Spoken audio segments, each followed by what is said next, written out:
All right.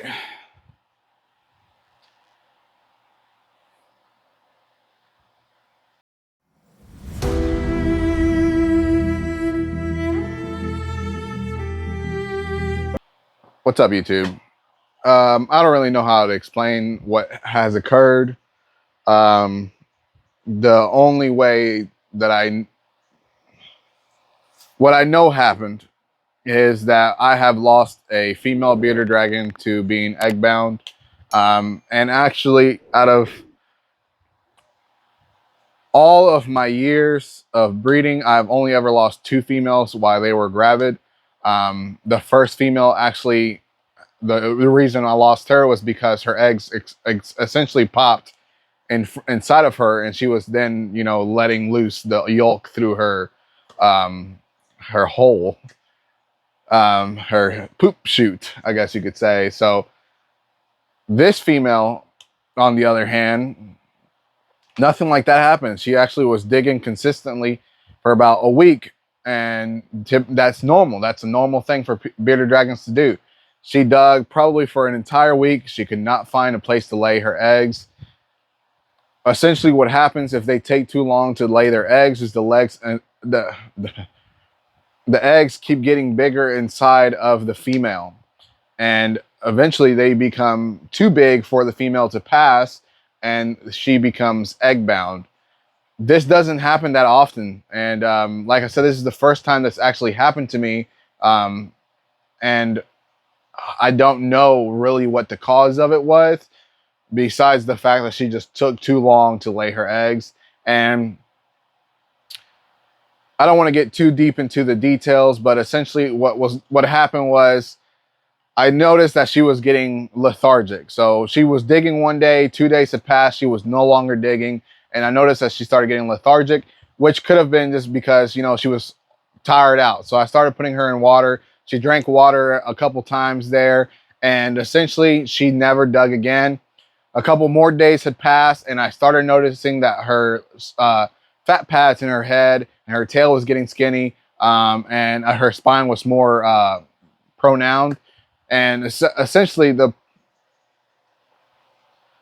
I knew that the end was near, and there's not a lot of good vets around the area, so I just essentially was like, I'm just gonna see how she wakes up tomorrow, and then from there on, I'm gonna take her to a vet, which I have taken to dragons to before, but they're like an hour and a half away. So the morning came. She was no longer with us. If you ever have a bearded dragon that you suspect is sick or is dead or is whatever, if you think it's at the end, if it's no longer breathing, one of the things you can do is flip it on its back, because a live bearded dragon will never let you lay it on its back. Like, that's not a thing. Even if they're practically almost to the end, they will always flip over, because that is what they're supposed to do. Their bellies are the softest parts of their body, so that's the least, that's the part of their body that's most vulnerable, so that's the one they try to show the least. So when you flip them on their back, it's an instinct for them to flip immediately over. So I'll just show you with one of my bearded dragons. This is Sarah, and just to show you, you try to flip it on the back, and immediately she flips over. They use their tail to whack around until they flip over. Every animal, essentially, even turtles try to flip over, and they obviously can't, but a lot of animals will try to flip over because the bottom of their bodies is usually the most vulnerable. They still have scales here, but it's very, very soft. This is the most vulnerable. It's obviously very close to the organs, versus this top area is obviously more, it's supposed to be stronger, but obviously if you get like a silky or a leatherback, more than likely because all the scales are gone, but they don't know that. That's just the way the morph is. But essentially that's what happened. I flipped her over. She did not flip back over. Now you can say, oh, your dragon's dead. Well, how do you know? Well, this dragon's obviously alive. It has its eyes open, but you can barely see it breathing. Like, she's obviously getting air. She's getting I mean, you can see it from the bottom very well, but from the sides and the top, it doesn't look like she's breathing. So the only way you know for certain is to make sure that you put them in a life-threatening situation. I'm not saying throw it in the air and see what happens. I'm saying, you know, flip it and they're gonna, that's it. Always going to rotate over because, like I said, that is their natural instinct is to rotate over. So she did not rotate over. There was no movement whatsoever. I could not see her lungs moving from the bottom or anything like that. So I knew that she was gone. So I lost the bearded dragon to breeding, and this is only the second bearded dragon that I've ever lost to breeding. And it's not.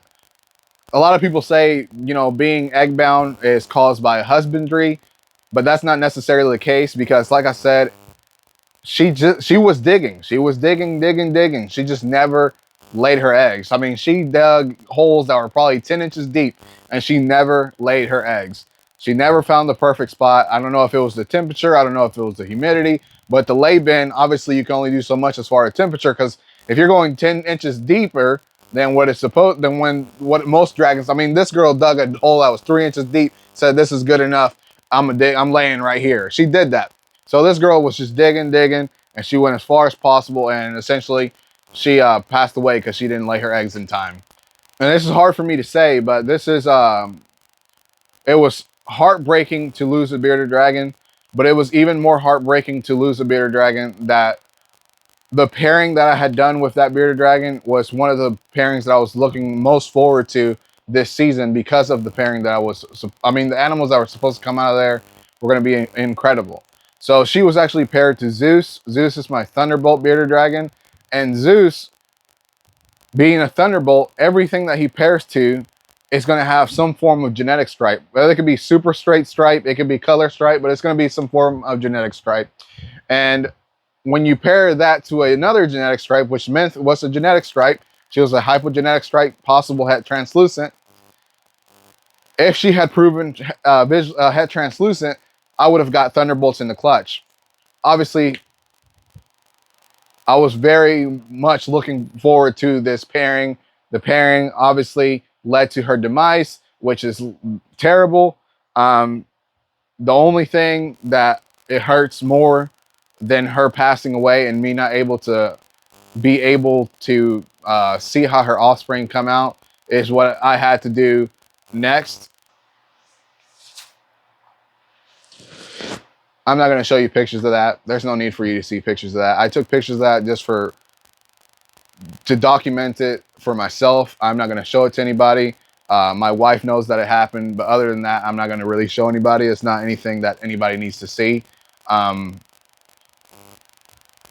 Being that it was 5 in the morning, there was going to be no way for me to take that animal anywhere to get that done. So I wanted to potentially save all of her babies. So with that said, my message to everybody is that if you want to breed, just know that there's a lot of things that could happen, and this is one of them. Complications are very rare, but when they occur, you can't be surprised. And I'm going to be honest with y'all, I was surprised. She was an extremely healthy bearded dragon up until that point. All of her eggs, 27 eggs. I've had bearded dragons lay 28 eggs, 29 eggs before. 27 eggs is nothing new, I guess I should say. But the size of these eggs, when they came out of her, these eggs were probably 2 times the size of other eggs that I have gotten when I've dug them up.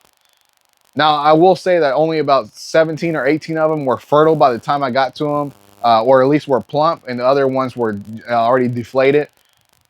But essentially, all of those eggs were oversized. Again, that happens because they were in there for too long. But if they were oversized to begin with when she started digging, she was already setting herself up for failure. And that could happen to any bearded dragon. Sometimes bearded dragons don't start as soon as they should. Sometimes you don't notice the signs when you should notice those signs. My bearded dragons, they don't have lay bins inside of their enclosures. I take them out and I put them in the lay bin. or I put a lay bin in their enclosure after the fact, that when I see them doing the things they're supposed to be doing as far as getting ready to lay. There's a lot of people out there that say bearded dragons stop eating when they're ready to lay. I have bearded dragons that eat minutes before they lay, minutes after they lay. I mean, they never take a break. It's just, they just like to eat. I had a bearded dragon that was eating yesterday. Today she woke up, did not eat. I put her in the lay bin, she laid eggs. Sometimes it's as simple as that. Sometimes you don't know until you know. So you have to pay attention to your bearded dragons when you are, I mean, even if you're not breeding. If you have a bearded dragon that's, gravid, she's about to lay an infertile clutch, the same thing can happen to those bearded dragons. They can get egg bound. Those eggs could potentially blow up or explode inside of their bodies, and that could lead to several things that you don't want. That first bearded dragon I had, this was about 2 or 3 years ago. I took her to the vet. It was a bird vet. It was not a reptile vet. And that's another thing that when you take an animal to the vet, more than likely the vet doesn't really know what they're doing unless it's a specialized reptile vet, which in my area, there isn't any. There's people that do cats and dogs, and eventually they'll dabble in a reptile here and there. But they don't know the anatomy. They went to school to be a vet, but they didn't go to school to be a specialized reptile vet. They didn't go and do the anatomy of a reptile. They didn't do all of that. So they're just doing it because there's not really that many people around that do it, and they're learning as they go. And that's not somebody you want taking care of your reptile. I hate to say it, but it is how it is. Now, if it's just a checkup or something like that, no big deal. I have heard horror stories about people taking their animals to the vet, so I just would much rather just not take them to the vet. There's a lot of stuff you can do at home, a lot of remedies you can do at home, but there's a lot of things where you know for a fact that you're not going to be able to do that. And this, I knew I had to take her to the vet. By the time I was going to take her, it was too late. She literally gave me 4 days of no longer digging, but only 2 days of no longer eating and drinking. So if you own a bearded dragon, sometimes they don't eat and sometimes they don't drink water. So it's not like it was a huge deal. But obviously she was telling me, hey, this has gone too far, too long. I need help. And I knew I needed to help her, but I gave her an extra day, or I gave her an extra night, and that extra night was too much. So it was too much for her. And what I had to do was a little too much for me, but I can say that at least I tried, and I got the eggs out of her. The eggs are doing well. The problem with that is I don't know how long she had been gone before I got the eggs out of her. So I don't know if these eggs are going to make it. I hope that they do, because that was obviously the reason that I did it, but there's no way of knowing until it happens. And even with fertile clutches, even with a healthy female that lays a healthy clutch, sometimes the eggs don't make it all the way through the incubation process. And I just hope that's not the case with this animal, with these eggs, because of how much went into getting these eggs. We lost a dragon. I had to perform surgery, essentially.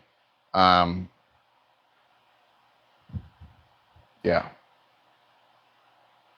That's the video. I usually try to be upbeat. I usually try to be happy about everything, but it's hard to be happy when you lose an animal. So, yeah.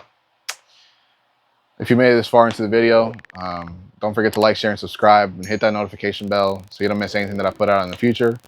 As always, peace.